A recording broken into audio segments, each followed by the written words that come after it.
The fate of virus in the Amsterdam hospital. Olvg note. The following text was translated from the Serbian, Dutch diary of the author Slobodan von Piva into English. Olvg is the abbreviation of Onze Lieve Vrouwe Gasthuis, literally, guest house of our beloved lady, originally a Catholic hospital dedicated to Mother Mary. Words between brackets are inserted to better understand the text. The Dutch names of some of the persons involved as listed below may not be accurate due to the twofold translation process. 1. Jurgen, brother, nurse, from Austria. 2. Teza, assistant doctor. 3. Dina, our sister, nurse, who mistreats Iris by stroking her skin too hard. 4. Sergio, a tall bald brother. 5. Paul. 6. Monika, a sister who plays tennis and who has a bad cold. 7. Dr. Tesa. 8. Dr. Rijsmiranda, the doctor who kept Iris alive. 9. Dr. Brinkman. 10. Geert, the needle killer. 11. Dr. Monika, who wants Iris dead immediately. 12. Dr. VRIES, doctor who admits that Moni plays a role in order to keep Iris alive. January 3, 2006 went to the office of Dr. Han at 15:00 hours and asked Sylvia there for help. Dr. Dries came in to drink coffee. I ask him who he is and if I can talk to him. Sylvia orders him to wait for me. To me she says to go into the waiting room. I tell her in the presence of Dr. Dries, do you want to change his mind behind my back? I go into the waiting room. After 15 minutes drive, Dries calls me into his office. It is obvious that he has changed his attitude towards me. I tell him in short the history of the illness of my wife. It is obvious from his gestures that he does not listen. The whole time he says that he needs time to think.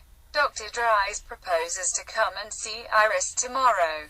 I say to him that she is mortally ill and that it is better to come immediately. Dr. Dries refuses. I tell him then that he must know what he is doing and proceed towards the exit. Dr. Dries says at this point, okay, go home. I'll come later. At the exit, Sylvia, sly as a fox, says, I thought that you both had left our ordinance a long time ago. I went back home where Iris was still lying in bed in a coma. After half an hour Dr. Dries came. He called out loud a couple of times. Mrs. De Vries, I am Dr. Dries. Mrs. does not want to answer. He then says, I tell him that it is completely foolish. Iris has become unconscious. And what do you want me to do? Send her to the hospital immediately. No way. I see no need for that. She is terminally ill and the hospital cannot help her, and after all she is still doing quite well. Call me tomorrow and tell me how she feels. I want her to be taken to the hospital immediately. I refuse. And without my permission it is impossible. Thus without your consent it is impossible for her to be taken up in the hospital. Correct. And who is that little doctor who gave her medicines? I gave him the name and address of Dr. Van Melle. I tried again to call Dr. Co Van Melle but only got his answering machine. After that I called his Turkish wife and asked her if she will give him a message that I called and if he could call me back right away. Around 20:00 hours I met R.J. Kelder and told him all that has happened. At 22:00 hours R.J. Kelder called to tell me that Dr. Co advises me to call me 112 emergency, like 911 in the USA, and that they should get Iris to the hospital. I called Dr. Co, who suggested at first to take Iris by taxi to a Jewish hospital at the academic hospital. I agreed to call 112 and that he would confirm to have given permission to place Iris in the hospital. I called 112 and told them who I was and what the background to the illness of my wife was. Unbelievable. They kept insisting that the one who gave the instruction should call them and kept asking for the name and address of Dr. Co. After I had given them that, they said that help would come immediately. An ambulance came after 45 minutes. A man and a woman. They were very polite and posed questions in spite of the fact that they confirmed that the life of Iris was in danger. They asked me to call Dr. Cope, which I did. They talked to him with my mobile phone, after which they asked more questions. After 10 minutes drive, Co called to say that the Jewish hospital in Amstelveen, a suburb of Amsterdam, has no proper facilities to help Iris, and that the academic hospital refuses to treat her. The brother and sister nurses told me brutally, either the Olvg or we leave. I told them that Olvg will be the death of my wife. I was forced to do what they said. When we arrived at the Olvg, one of the sisters said out loud, meaning Iris, "Oh no, not her again." They placed Iris in a cold room. In front of the entrance stood 2 SS agents with the new emblem V. Of course, they were told what to do. They knew full well who I was, and it was apparent that they were afraid, but I let it all be. A security agent asked me if I wanted to drink something. Coffee. Without mild and sugar. The man brought it to me. A Negro with the V symbol did not dare look me in the eyes. He understood that I had recognized him. I had wanted to ask them how much money that big whore, meant as the Olvg, paid them to risk the life. But I also rejected that idea. I felt sorry for them, and I also knew that nothing would happen to them, for first of all Iris must be saved, and later on we would see who is guilty of all this torture. After having waited an hour, men in white jackets entered the room. They had examined Iris and asked what they should do if Iris were to die at this moment. Should we reanimate her? Not. Of course reanimate. I said so clearly that they did not dare ask this a second time. There is no more help possible for her, they stated, and said that someone from intensive care would come. I asked if Dr. Floris Brand was present. No, they all said in unison. A black-haired doctor came. He put his hand out to me, and intuitively I saw that he was a good man. Your wife is seriously ill. I do not believe that we can help her. Nonsense. She took too much morphine. Please inject her with an antidote.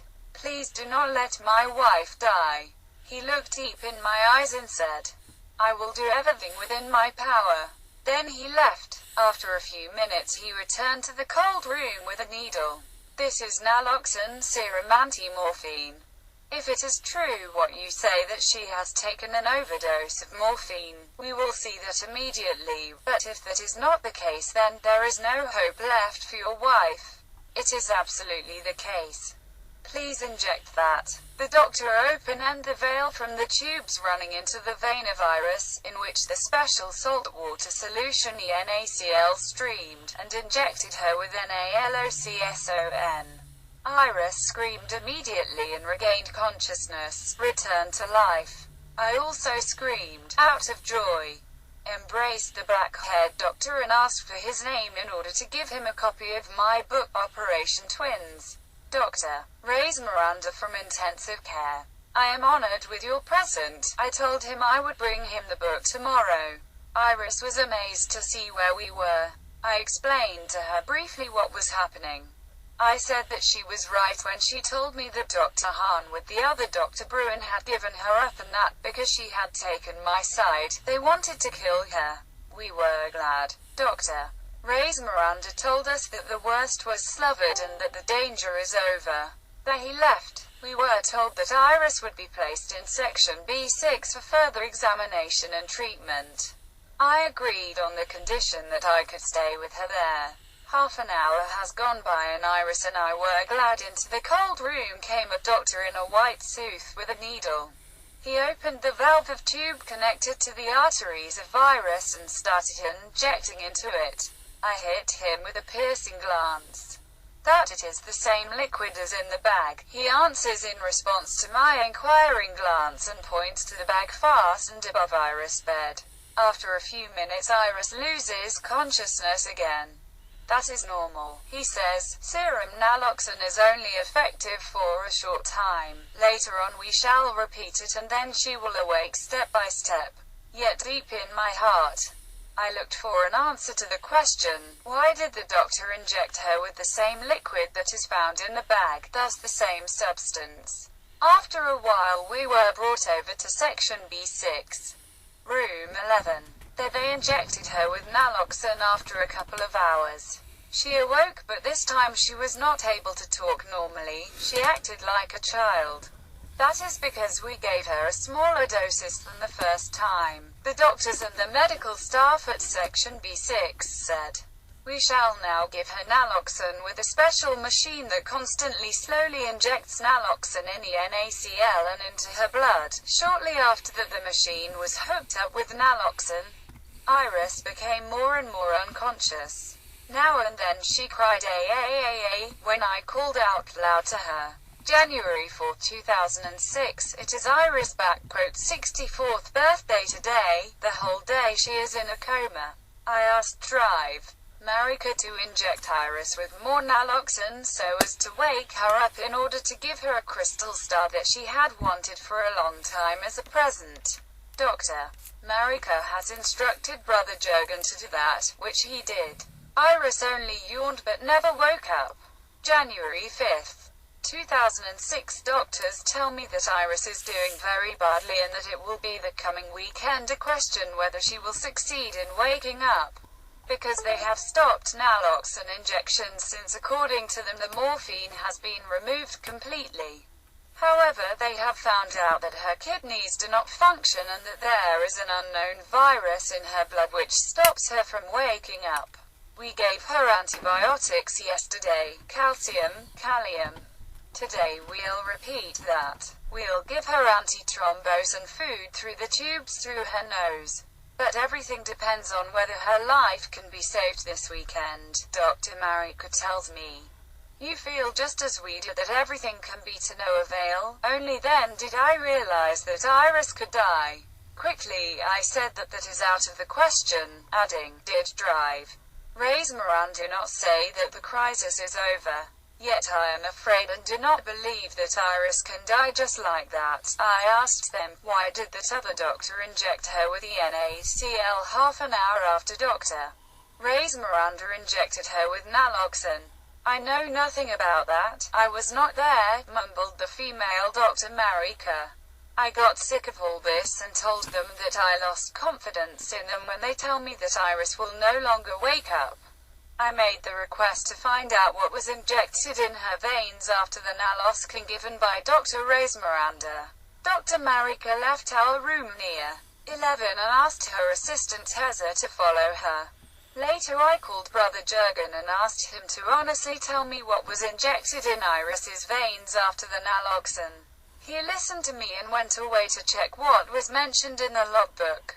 When he came back he told me that nothing about this was mentioned in the logbook. I asked him then why it was necessary to inject NaCl into NaCl. That never happens. That is impossible, says Jurgen. Now my suspicion is substantiated that an unknown poison has purposely been injected into Iris's veins. I told Brother Jurgen that he write in the logbook that I demand that it be investigated. 1. What was injected into Iris's veins after the anaxol? 2. Who injected that? This case can easily be solved. I know that there are cameras in the building where first aid is given. This means that the persons present on January 3, 2006 after 23.00 hours are registered. If in fact the NaCl was not injected with the NaCl, something else must be going on. They sacrificed me, Iris told me 2 weeks ago before this whole affair started.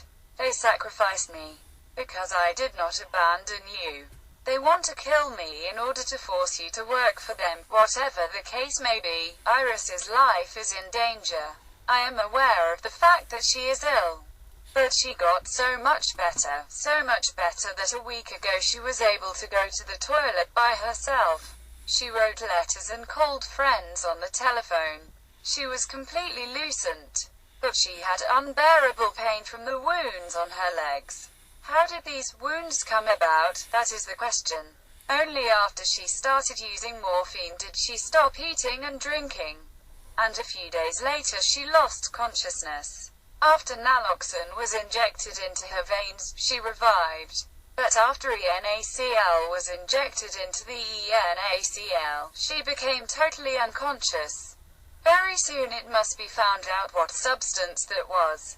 In my opinion, it must then be possible to save her life. If Iris dies or if she does not regain consciousness, then this is premeditated murder. But EVEYONE may know that I am the General Director of Reserve Police International and that there is no place on earth where the culprits can hide. I will first hand this case over to international investigators, but if they fail, I will solve this case by myself. I myself will be investigator, judge as well as executioner. You bloody vile murderers of my wife, I assure you that if Iris dies, I will hunt you down even in hell. The above-mentioned facts I have given to the doctors in the afternoon of January 5th, 2006, with the request to translate the Serbian text and to investigate the facts mentioned in it. January 6, 2006 at 4:45 hours, Brother Serge woke me up, after I had fallen asleep for 30 minutes. Slobodan, a couple of minutes ago a brother from First Aid called to ask how your wife is doing. He told me that he injected ENACL because the infusion was blocked. Slobodan, I know this brother very well and I can assure you that he is speaking the truth. Now you see, the mystery about the ENACL injection into ENACL has been solved. These were his closing words. And he wished me good night. Even though I was very sleepy, I picked up a pen and paper and wrote these lines. Now it is 5 o'clock hours. I am going to go to Sergio and ask him for the name of this brother from First Aid. After that I'll go to First Aid to see how he reacts to this. My questions to him are, 1. Who is this brother? 2. Why did he call me to ask about the condition of my wife? 3. Did somebody tell you him that I rang the alarm bell about the mysterious needle man? 4. Or is it all true what this man says? Namely that he flushed the tube that was fastened to the vein of Iris. This is a curious state of affairs, but I cannot reject the theory that this mysterious needle man is telling the truth. Well, we'll see. It is now 5:10 hours. January 6, 2006, 6 o'clock hours. I have been to Brother Sergio. He says that the mysterious brother with the needle is called Geert and that he knows him very well. A little later I went to the building that houses First Aid on the first floor of the hospital. A couple of brothers and sister there ask me what I want. I tell them that I am looking for Brother Geert. There is no Brother Geert here, they say.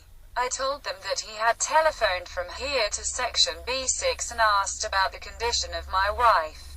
The brothers and sisters were amazed. I noticed that the Negro agent with the V symbol, whom I know very well, was also here and that he turned white as snow, rather amazing for a Negro.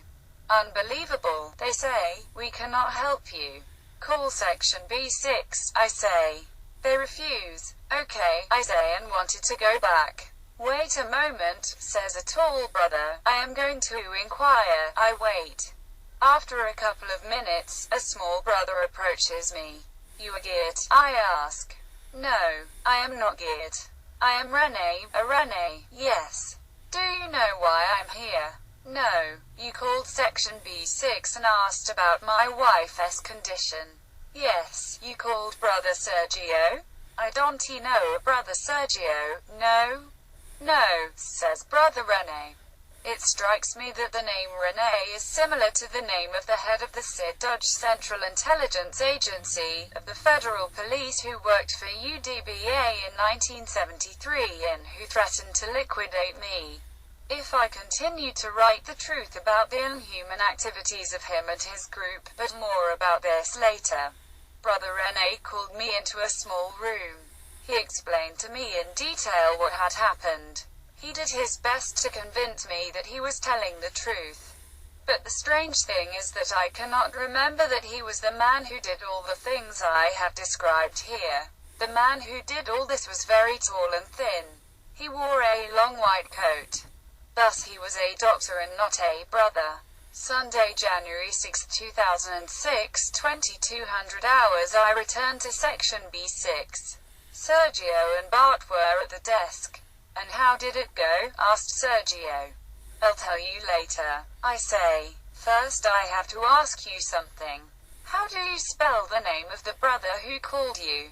Gert, says Sergio. Thus Gert. I write it down and show it to him. And you know this Gert? I ask. I already told you. He is a good friend of mine. How tall is he? Quite tall. Sergio indicates it with his hands.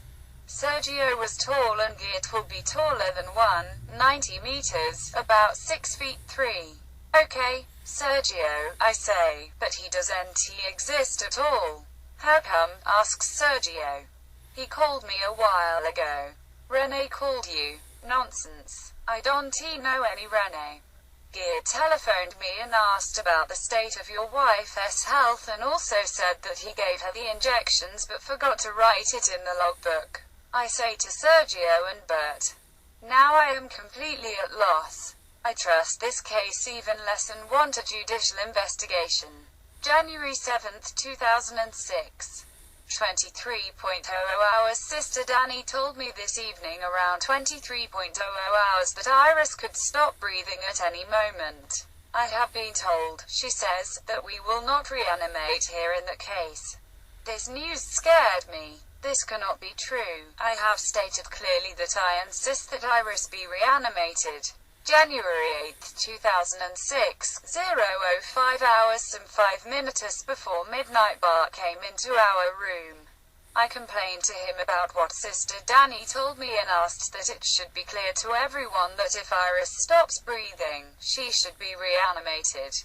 Bart has promised me that he will tell this to Dr. Miani, who is the doctor on duty, and he will write this in Olvg. January 9, 2006, Brother Tiago says, Iris is an artist and dancer. She has always remained creative. She was always making things. For a person like that, it is better to let her die in her sleep instead of keeping her alive for years without her being able to move and able to create anything. In other words, in this hospital everyone is asking for Iris to die. They use all means possible to motivate that it is best for Iris to die. This hospital carries the name of our beloved Lady's Guesthouse. What a parody. Dr. Professor Boendermaker, the Protestant clergyman, came to visit Iris today. It is better that Iris immediately gets an injection so that her soul can leave her body and does not have to suffer so much. I have said that that is out of the question. Dr. Professor Boendermaker wants to talk to me about the funeral of Iris. He knows her for more than 50 years. I know her for only 25 years. The last wish of Iris is that when God shall take up her soul and call her to the last judgment, that then her body be cremated and that the ash be sprayed in the 2 fountains of the Place de la Concorde in Paris. Politely drive. Professor Boendermaker asks, beside the still living Iris, if he can lead the cremation ceremony. Why not, I say, but only after decades. Dr. Professor Boendermaker has wrestled 80 years with life. Iris only 64 and I, God willing, will be 58 on March 3rd. Today we were also visited by our lawyer Henry Sarali. He was polite as always. He has still not yet been contaminated by the earthly garbage and has not sold his soul.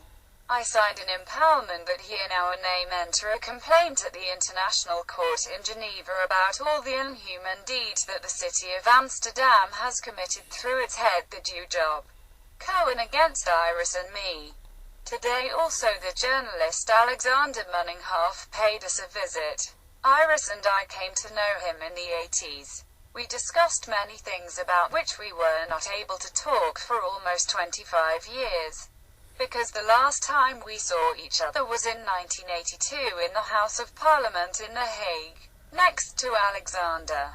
Iris and I. There was also the captain of MARID, Dutch Marine Intelligence Service, who acted as our lawyer, Mr. Meyer.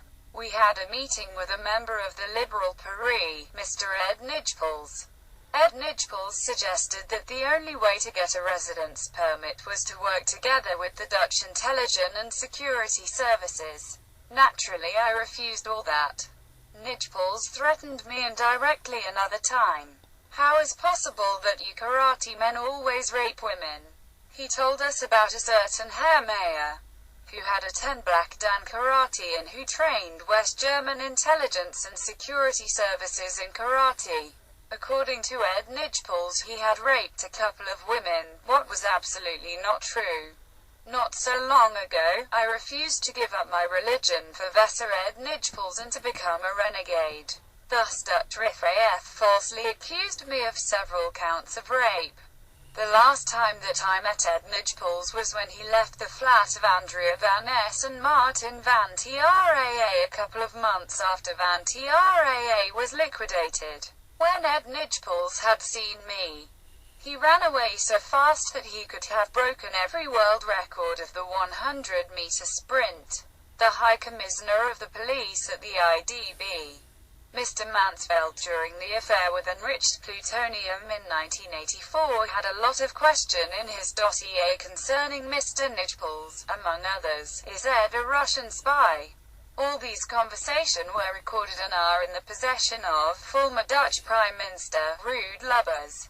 Today my publisher Robert Jan Kelder also came for a visit. He was not able to get my laptop repaired. We agreed that tomorrow he will buy a new one, with which I can go on internet via satellite from any spot on the earth. January 10th. 2006. This morning Tiaka brought me the news that, in spite of my urgent demand, the decision was made not to reanimate Iris. Dr. Marika and brother Tiako were with me today. Both of them are still trying to convince me that it is best for Iris to pass away. Murder, I say in response to Dr. Marika, who advocates this because Iris is suffering. I explained forcefully again that this may not happen and that I believe that Iris will pull through. Dr. Marika states that Iris is the deepest coma possible, the scala 3 in the range of 3 to 15. I am afraid that Iris can suffocate from the slime in her throat and nose because the nurses refused to remove the slime in her throat and nose.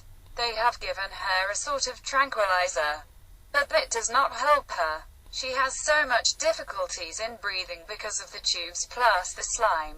Dr. Marika told me that she plans to discuss the situation with me when the breathing gets worse. I hope you won't get mad, Dr. Marika says.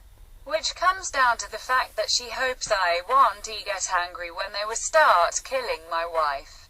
No, I won't get angry. You shouldn't get scared from people who threaten or get angry.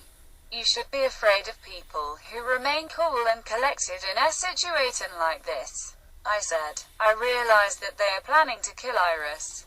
As far as they, Olvg, are concerned, that have killed Iris already 6 months ago and certainly a few days ago. I still believe in miracles. But it becomes very difficult when the doctors are always waiting for a moment in which they in my absence will strike. What has happened to this world? I told them that Christ even revived the dead. Dr. Marika says that she does not believe in Christ. Thus, it is very difficult. I hope that there will soon be a solution. I hope that Iris's breathing will be cleaned and restored. If there is someone able to improve these things, he should act now. I appeal to everyone who thinks that he or she can save the life of Iris, to act now. Maybe God will not destroy the city of Amsterdam because of Iris. Maybe she is the only one, if she remains alive, for whom God will spare Amsterdam, for as General Raymond Healy has said, Amsterdam is Sodom and Gomorrah. Save Iris now, I implore you. Those who have ears to hear and understand this, save Iris. If, for example, a millionaire has money to save her life, then that is possible. The Olvg hospital refuses to bring Iris to her atelier and provide her with the same equipment and facilities that she has here. Iris needs 1. Oxygen. 2. A special bed with an air pump that is easy on the wounds. 3. A food probe. 4. Blood transfusion. 5. Plasma and all the stuff that Iris is given here daily. Olvg maintains that costs a lot of money. The hospital will gladly send Iris home, but without all the things to which she is fastened, and that means her immediate death. Just as they did in 2005, when Dr. Dam, the new Dr. Mengele, forced her to return to her atelier a day after her operation without any facilities whatsoever, in which the Amsterdam fire squad was involved in order to bring the half-dead Iris to her atelier, where they were sure that she would die. One of the doctors in the Olvg drive, Brinkman, or perhaps he is called Dr. VRIES, said, "It is a miracle that Iris is still alive. I repeat, it is a miracle that all of Amsterdam is still alive. God will probably think, help Iris. It is only that bloody money that makes it so difficult. If any of you have that money, give it to the corrupt Olvg that only thinks in terms of money and is not worthy of the oath of Hippocrates. I hope that these problems will be solved as soon as possible. Maybe Mrs. Beatrix, Dutch Queen Beatrix, can do something to keep Iris alive. After all, they are both artists. Except for the fact that Iris is the real artist, who can perhaps teach Behar the secret of the colors of the rainbow. I don't know if this appeal will help, but I am trying everything to save Iris." Late in the afternoon, RJ Kelder came by. He has bought a new laptop with which I can soon call on people via the internet to help Iris. The nurses were not happy with the news that I will go on the internet live from our beloved Dr. Mengele Guesthouse to keep Iris alive. Robert asked me if I could give him an Olvg camera which he can trade in and save €50. I told him that I will fetch it at home and feed the cat at the same time. Around 21:00 hours, brother Jurgen told me that he can give Iris a new drug. I asked him to keep an eye on Iris, while I go home quickly for a few errands. When I was on the stairs of our atelier, brother Jurgen called and told me that Iris had died. The world caved in for me. I was sure that they had waited for an opportunity to kill Iris. I quickly went back to the hospital, and there was Iris lying still warm in room 11. I tried artificial respiration, but to no avail. However, the whole time I heard gargling. I called brother Jurgen to come in the room and told him that Iris had suffocated in her slime. Brother Jurgen did not deny this, he only said that he was not there at the moment that she died. After a few hours, I was able to bring Iris home. There on her bed in her atelier, I washed her, and it was then that I discovered the horrendous wounds that had been inflicted on her. These wounds were not there a week ago when she was sped to the Olvg hospital. I remember that on the first day when we were sitting in room 11 in section B6, 4 very plumping fat women entered the room and asked me to wait outside, because they wanted to change Iris. I was full of confidence after Dr. Rijsmiranda had revived Iris, so I left the room. Immediately after they had closed the door, I heard Iris cry and cry. After a minute or two, I could do nothing else but enter the room in which I saw the 4 monsters molesting my wife. I threw all 4 of them out. One of them complained that Iris had bitten her finger. Poor Iris, half dead, she had defended herself against these monsters. The red sores that they had inflicted were covered later by a nurse with band-aid. From that moment on, I was allowed to wash and care for Iris myself, but of course, now I realize that it was too late. The monsters had purposely inflicted very deep and dangerous wounds on Iris. But I must add that when I left Iris that evening to fetch the old camera for Robert Kelder, Iris had no wounds on her throat and vagina. These were made in the half hour that I was away. I asked the police to do a post-mortem examination, because I suspect that she has been strangled on purpose and may be sexually abused. Much slime had streamed out of her throat onto her bed sheet here in her Atelier de la Liberté.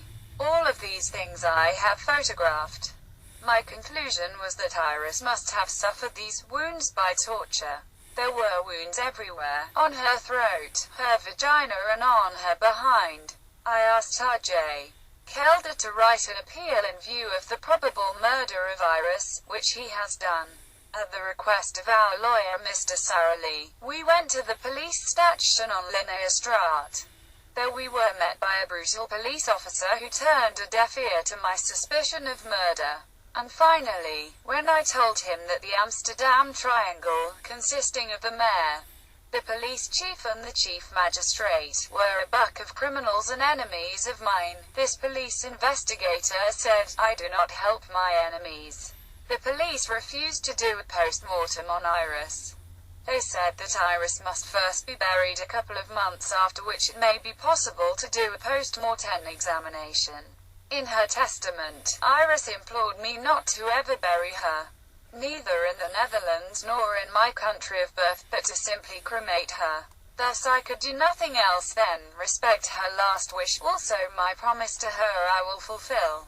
So help me Almighty God. Slobodan Radajev Mitric.